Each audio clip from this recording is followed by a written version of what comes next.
जय हिंद साथियों, welcome to Super Studies on online classes. दोस्तों, आज हम वास्तविक संख्याओं के सारांश के बारे में पढ़ेंगे। आखिरकार हमने इस चैप्टर में क्या क्या पढ़ा है, जिसमें पहला पॉइंट क्या लिखा हुआ है, यूक्लिड विभाजन प्रमेयिका।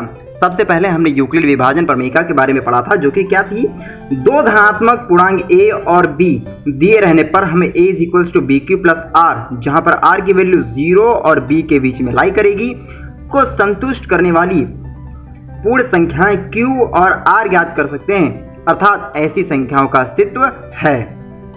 ये थी हमारी यूक्लिड विभाजन प्रमेयिका। इसे मैंने अपने वीडियो लेक्चर में आपको बता रखा है। अगर आपने वो वीडियो नहीं देखा है तो आप जाके देख सकते हैं। साथ ही साथ मैंने इस पे बेस कुछ एग्जाम्पल भी कराए हैं। पॉइंट 2 क्या कहता है कि यूक्लिड विभाजन एल्गोरिदम। प्रमेयिका के बाद हमने पढ़ा था यूक्लिड विभाजन एल्गोरिदम। यह यूक्लिड विभाजन प्रमेयिका पर आधारित है।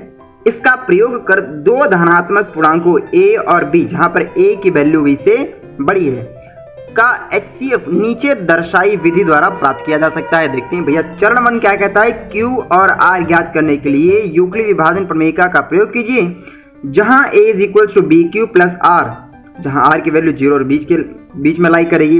अब आप ये सोच रहे होंगे कि Q और R कहां से आ जाता है, तो भैया हम जब डिवीजन एल्गोरिथम लगाते हैं, जब भाग करते हैं, तो ये Q मतलब क्वोशंट आता है और R मतलब रिमाइंडर आता है। फिर चरण 2 क्या कहता है कि यदि R बराबर 0 मिल जाता है तो HCF बराबर B हो जाता है, अर्थात जो यहाँ वाली वैल्यू हो जाती है उसी को क्या कह देते हैं हम कि वो HCF हो जाता है उन दोनों संख्याओं का, यानी कि A और B का HCF क्या हो जाएगा, ये B वाली संख्या, अगर R की वैल्यू 0 आ जाती है। और यदि R की वैल्यू 0 ना मिले तो B और R पर यूक्लिड विभाजन प्रमेयिका का प्रयोग फिर से करते हैं। ठीक है। फिर चरण 3 क्या कहता है कि स्टेप 3 ये कहता है कि इस प्रक्रिया को तब तक जारी रखिए जब तक शेषफल शून्य ना प्राप्त हो। इस स्थिति वाला भाजक ही HCF AB है।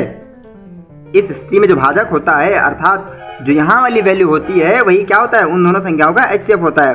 साथ ही HCF AB is equal to HCF BR। यहाँ से आप ये एक नया पॉइंट समझ सकते हैं कि इन दोनों का HCF और इन दोनों का HCF क्या होगा, सेम टू सेम होगा।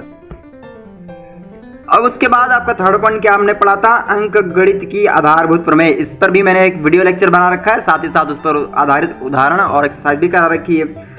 प्रत्येक भाज्य संख्या को अभाज्य संख्याओं के एक गुणनफल के रूप में व्यक्त अर्थात गुणनखंडित किया जा सकता है। कोई भी भाज्य संख्या, जैसे 8 है तो उसको 2 गुणे 2 गुणे 2 लिख सकते हैं भैया। 27 है तो 3 गुणे 3 गुणे 3 लिख सकते हैं। अर्थात अब देखिए 3 को हमने 27 को हमने गुणे में भाग कर दिया, मतलब कि बांट दिया, जैसे 3 गुणे 3 गुणे 3 लिखा, तो अब 3 को और नहीं बांटा जा सकता है, तो वही लिखा हुआ है प्रत्येक भाज्य संख्या कौन सी थी, 27 या 8 को अभाज्य संख्या जैसे कि 2 और 3 के रूप में गुणनफल के रूप में व्यक्त किया जा सकता है, तथा यह गुणनखंड अद्वितीय होता है। क्या होता है, अद्वितीय। अद्वितीय का मतलब होता है कि इस गुणनखंड का क्रम या तो आरोही होगा या तो अवरोही होगा, इससे उसके गुणनफल पर कोई प्रभाव नहीं पड़ेगा। इस पर कोई ध्यान दिए बिना कि अभाज्य गुणनखंड किस क्रम में आ रहे हैं, वही बात आरोही क्रम में होगा या फिर अवरोही क्रम में होगा।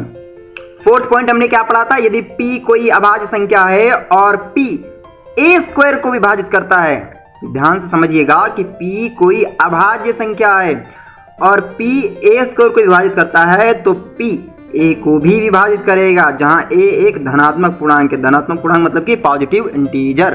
पॉजिटिव इंटीजर यानी कि नेचुरल नंबर भी आप कह सकते हैं। हाँ, तो यहां से आपको क्या समझ में आया कि अगर p a स्क्वायर को विभाजित करता है तो p a को भी विभाजित करेगा।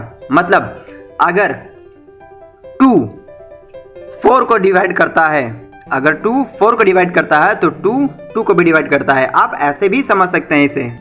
देखिए, अगर कोई अभाज्य संख्या है 3 मान लीजिए, यानी कि p, और वो a स्क्वायर यानी कि 81 को काट रही है, तो इसका वर्गमूल क्या होता है, 9, तो 3 9 को भी पूरा पूरा काटेगी। जाहिर सी बात है भाई, अगर कोई संख्या किसी संख्या को काट रही है तो उसके वर्ग को भी पूरा पूरा काटेगी। तो उसके बाद 5th पॉइंट में हमने क्या उत्पत्ति की थी कि उत्पत्ति की कि √2 और √3 इत्यादि अपरिमेय संख्याएं। इसके अलावा भी बहुत सारी अपरिमेय संख्याएं, कौन कौन सी, जैसे कि आपकी पाई वाली वैल्यू हो गई, √5 भी प्रूफ की थी हमने, 2√3 प्रूफ की थी, 5 - 2√3 भी होती है अपरिमेय संख्या, √10 होती है, √11 √12, ये सभी संख्याएं क्या होती हैं, अपरिमेय संख्याएं होती हैं। अभी हम 6 पॉइंट क्या लिखा हुआ है कि मान लीजिए x एक परिमेय संख्या है, मान लीजिए x एक परिमेय संख्या है जिसका दशमलव प्रसार शांत है, तब हम x को p/q के रूप में व्यक्त कर सकते हैं। ये मैंने आपको बहुत ही अच्छे से वीडियो लेक्चर में बता रखा है। और तीनों प्रमेयों को, प्रमेय 1.5, प्रमेय 1.6 एंड प्रमेय 1.7 को मैंने एक साथ मर्ज करके भी आपको सिखाया था, जहां p और q सह अभाज्य संख्या अर्थात इन दोनों संख्याओं का HCF कितना होगा, 1 होगा, तथा q का अभाज्य गुणनखंड 2n एंड 5m के रूप का है। x कोई परिमेय संख्या है जिसे इस प्रकार से हम लिख सकते हैं और इसका दशमलव प्रसार कैसा है, शांत होगा। और इसके हर को यानी कि q को हम किस फॉर्म में लिख सकते हैं, अगर इसे गुणनखंड करेंगे अभाज्य गुणनखंड तो वो 2n एंड 5m के रूप का होगा, जहां n व m ऋणेतर पूर्णांक। ऋणेतर पूर्णांक का मतलब है कि नेगेटिव वाली वैल्यू छोड़ के बाकी सारी वैल्यू, मतलब 0 भी होगी, 1 भी होगी, 2 भी होगी, 3 भी होगी। अब मैंने एक चीज़ आपको ये भी बताया था कि जरूरी नहीं कि ये दोनों ही हो सकता है इनमें से कोई एक ही हो जाए, 2n ही आ जाए सिर्फ, या 5m ही आ जाए। उसके बाद पॉइंट 7 क्या लिखा हुआ है, मान लीजिए x = p/q एक ऐसी परिमेय संख्या है कि q का अभाज्य गुणनखंड 2n एंड 5m के रूप का है, जहां n और m ऋणेतर पूर्णांक हैं, तो x का दशमलव प्रसार कैसा होगा, शांत होगा।